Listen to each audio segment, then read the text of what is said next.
מכריזים בזאת על הקמת מדינה יהודית בארץ ישראל. היא מדינת ישראל.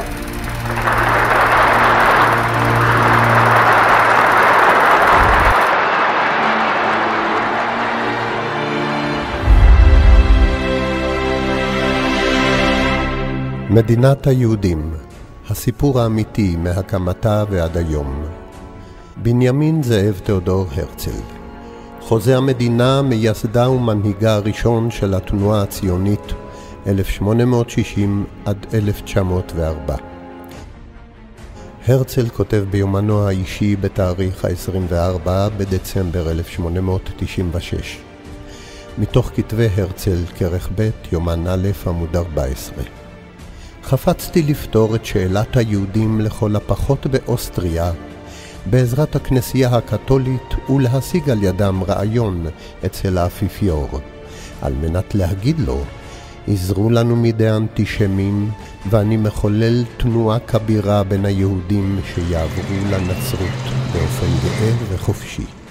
חופשי וגאה במובן זה שמנהיגי התנועה, בפרט אני, נשאר יהודים, ובתור יהודים נטיף ללא בושת פנים כמו שעשו היהודים עד אז, כי אם מתוך זקיפות קומה, ובפרט שהמנהיגים יישארו ביהדותם. אנו האמיצים נהיה דור התחומים, אנו נשאר באמונת אבותינו, אך את בנינו הצעירים נמיר עוד לפני הגיעם לגיל של החלטה עצמית. כסובל מרגשי נחיתות אל מול העמים שהריץ ומתוך שנאה לעם שבו גדל, המשיך הרצל להטיף בכל כוחו בעד ההתבוללות ככלל וההתנצרות בפרט. וכך כתב במאמרו, מתוך הספר הרצל מאת עמוס איילון: אני רואה את עצמי כיהודי מודרני ממוצע, ואינני נרתע ממעבר פורמלי לנצרות. ואני מברך על כל יהודי שיש לו ילדים המחליט להתנצר. לי יש בן, הייתי מעדיף להתנצר היום ולא מחר, כדי שתקופת החברות שלו בנצרות תתחיל מוקדם ככל האפשר. הרצל, חוזה המדינה ומנהיג האומה, שפתרון ההצלה שלו לעם היהודי היה להעביר את כולם לנצרות, התחיל את המלאכה באנשי ביתו וסירב בתוקף למול את בנו יחידו הנס, שלימים גדל והפך לכומר. כתב ביומנו, מתוך דו שבועון תמורה מספר 2 עמוד 12-13. הרב גלבהייס ביקר אותי ושאל, הנכון הוא שלא מלתי את בני הנס? עניתי לו, זהו עניין משפחתי. הוא הוסיף בעיניים סגורות, לא. זהו עניין לאומי. נכון הוא, יהודים רבים אינם ממלאים את בניהם, אך אין אלה מתיימרים להביא את הגאולה לעם ישראל. עדות בנו יחידו הנס, מתוך נגוהות מן העבר, תל אביב, תשכ"א, עמוד 69. לאבי הייתה תוכנית להכניס את העם היהודי כולו תחת כנפי האמונה הקתולית. רוצה אני כי ידע הקהל העברי שאבי לא הכניס אותי בברית אברהם. הלא לא נעלם מכם שאבי הדליק בכל שנה ושנה את אילן המולד הנוצרי, ולא חדל מזה אפילו בשנתו האחרונה. אבי ציווה למחנכות שלנו שהתפללו עמנו בוקר וערב את התפילות הנוצריות.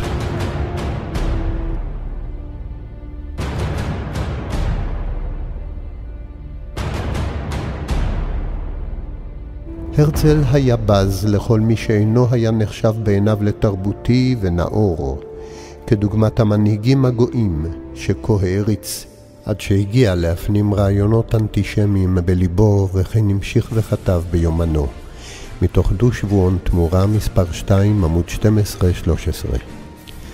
הכמרים הנוצרים הם ברום המדרגה מפני שאינם להוטים אחרי הכסף. הנוצרים הפשוטים טובים הם מכמרי היהודים. הרצל סיפק נימוקים ואף עודד את הרדיפות האנטישמיות, וכך כתב ביומנו, יומן א', עמוד 16. אכן, האנטישמיות היא כוח חזק ומושרש בתת ההכרה של ההמונים, לא תזיק ליהודים. אני מוצא שהיא מועילה לבניית האופי היהודי, חינוך הקבוצה על ידי ההמון, חינוך שעשוי להוביל להתבוללותה.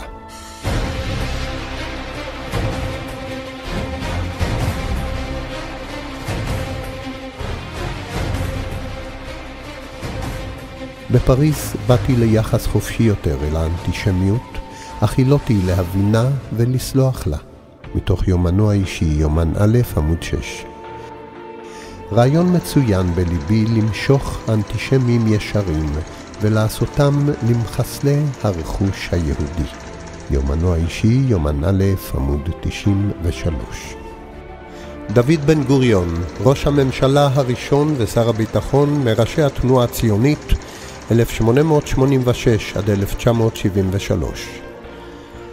הגלויות המתחסלות והמתכנסות בישראל אינן מהוות עדיין עם, אלא ערב רב ואבק אדם, ללא לשון, ללא חינוך, ללא שורשים. הפיכת אבק אדם לאומה תרבותית היא מלאכה לא קלה, מתוך ספרו של דוד בן גוריון, ייחוד וייעוד. במקביל להעדה לנצרות, הפנימו מנהיגים ציוניים וביניהם דוד בן גוריון גם מטבעות לשון שהשתמשו בהם האנטישמים הגדולים ביותר.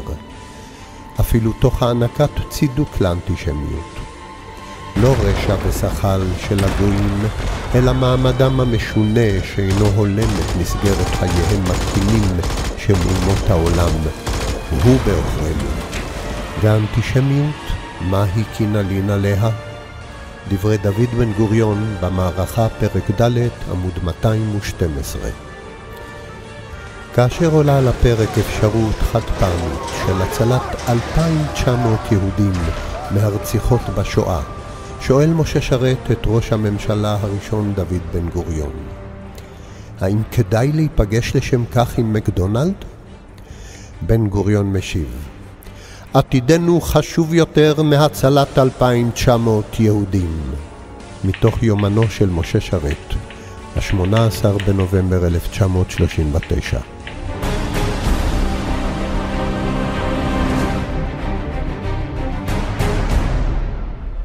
אם מדע שאפשר להציל את כל ילדי גרמניה על ידי העברתם לאנגליה, ורק מחציתם על ידי העברתם לארץ ישראל, אני אבחר בדבר השני. מתוך ימי הכלניות מאת תום שגב. בן גוריון, כשאר חבריו, המשיך לקיים את רעיונותיו הננוזים גם בתוך ביתו, כפי שהיטיב להעיד ולספר בנו עמוס בן גוריון ברעיון לעיתון מעריב, מהדורת י"ד בתשרי תשמ"ז.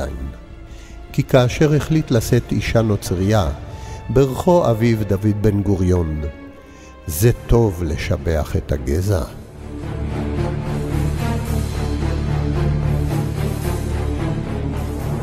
חיים ויצמן, נשיאה הראשון של מדינת ישראל וממנהיגיה הראשיים של מדינת ישראל, 1874 עד 1952. כך אמר, כשהשואה האיומה החלה מנשבת בעורפם של היהודים. תקוותם של 6 מיליון יהודים מרוכזת על עלייה מתהומות הטרגדיה. אני רוצה להציל 2 מיליון נוער. הזקנים יאבדו הם ויחכו לגורלם. הם אבק אדם, כלכלי ומוסרי בעולם אכזר. רק ענף הנוער יישאר. הזקנים צריכים לעמוד בכך ולהשלים עם כך.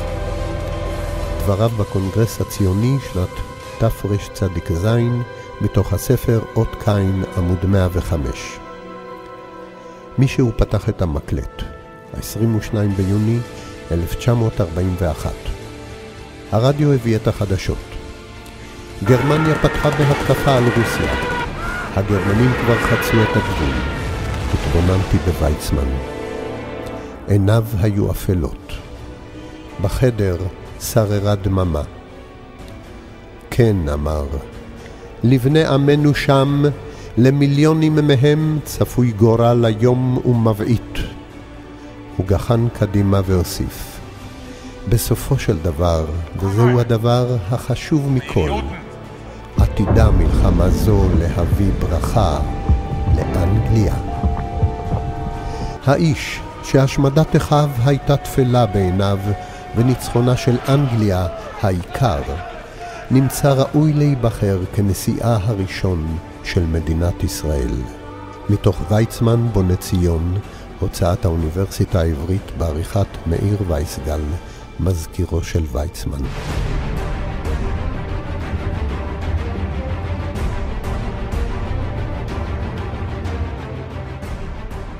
יצחק גרינבוים, האחראי על פעולות ההצלה ושר הפנים בממשלת בן גוריון, מראשי התנועה הציונית בפולין, 1879 עד 1970. בשנת 1943, כשיהודים גבעו ברעב בגטאות אירופה, כשאלפים מהם נשלחו בכל יום לתאי הגזים, הכריז יצחק גרינבוים, כששאלו אותי הלא תוכל לתת מכספי קרן היסוד להצלת יהודים בארצות הגולה, אמרתי, לא. ואני אומר עוד פעם, לא.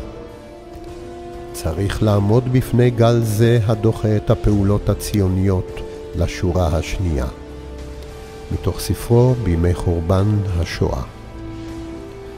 כשבאים להציע שתי הצעות, הצלת המוני היהודים באירופה או הגאולה בארץ, הקמת המדינה, אני בוחר בלי רגע של היסוס את הגאולה בארץ. אילו הייתה כיום אפשרות של קניית חבילות מזון בכספי קרן היסוד כדי לשולחם דרך ליסבון ליהודים בשואה, כלום לא היינו עושים זאת?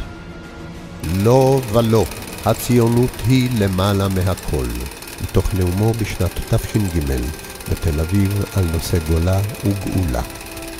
בנאומו בבית סוקולוב ביום ט"ז טבת שנת תשכ"ד הסביר יצחק גרינבוים למה העלימו מנהיגי הציונים את פרשת השואה מהציבור. מי שבונה מולדת ונמצא בקרבות על קיום המולדת רשאי לא לדעת, ויש לו חובה אחרת יותר גדולה. כדאי היה להקריב עוד 1,000,000 יהודים בשביל מרד גטו ורשה. מתוך שרופי הכבשנים מאשימים לרבי משה שנפלד, עמוד 62. יוסף חיים ברנר, סופר, איש רוח וידיד תנועת העבודה, 1881 עד 1921. אופיינו הלאומי פסול מימות עולם ועד הנה. מה אתם רוצים מאנטישמים? מדוע לא תובו להבין את המובן מאליו? את חזון השנאה והבוז לישראל. היהודים הם צוענים, זוהמה, רפש וניבול, ביצה סרוחה, לא אדם, כלבים פצועים. עמי אירופה, למרות שחנקו אותנו ללא רחם כמו שחונקים דבר נתעב, ראויים הם לכבוד. איננו בני אדם כלל. האם לא יציפו את רחובותינו עכשיו פרצופים ידועים מכל הגטאות, חלאת המין האנושי? כשאני לעצמי, הברית החדשה ספרנו הוא. עצם מעצמנו, בשר מבשרנו, מתוך שואה משמיים, עמוד 79. ובמקום אחר ברנר מוסיף, הן עם של יהודים אין בעולם. יש בהולים, מטומטמים ומופלגי תורה בליטא, טיפשים ופרעים בפולניה, הדיוטים ונבזים בגליציה, נרכבים ומעלה באשה בהונגריה ורומניה, גסים וכהים באנגליה ואמריקה, שנוררים ומזוהמים בפלסטינה, צבועים, אנוסים, דשנים וחרסנים בגרמניה, בפרנציה ובאיטליה, וכולם, כולם ספחת, הן לעמם ולעם אשר בתוכו הם יושבים. בבית הלאומי נכריז על אותם יהודים שלא יסירו מעליהם את חלד הגלות ויסרבו לגלח את הזקן ואת הפאות כעל אורחים ממדרגה שנייה. לא ניתן להם זכות בחירה. מתוך חדשות הארץ, 22 באוקטובר 1919. דוקטור מקס נורדאו, סופר, נואם וממייסדי התנועה הציונית, 1849 עד 1923, מגלה במכתב את מחשבותיו על ישו. אדם זה הוא דמות יהודית אידיאלית טיפוסית. הדבר היפה ביותר שיצר איש האמונה מאז ומעולם. הוא נפש מנפשנו, כמו שהוא בשר מבשרנו. אדם זה משלנו הוא, לכבוד לעמנו, ואנו רואים אותו כאחד מבניו. ואני מסכם, אנו רואים אותו כאחד משלנו, וכן גם את תורת המוסר שלו, ואת האבנגליון. קבל נא, אב חביב ויקר, את רחשי הכבוד של המסור לך, דוקטור מם נורדאו. מנחם אוסישקין, מראשי התנועה הציונית ומראשוניה, 1863 עד 1941. מה ההבדל בין הקורבנות בגולה לבין הקורבנות בארץ? הללו שנופלים בארצות פזורנו הם קורבנות של אומה גוססת. לא היה טעם למותם, כמו שלא היה טעם לחייהם. לא כן הקורבנות שנפלו בארצנו, אנו מביטים עליהם בגאווה. מתוך שואה משמיים. הסופר חיים הזז, מהוגי הדעות של ההנהגה הציונית, 1898 עד 1973.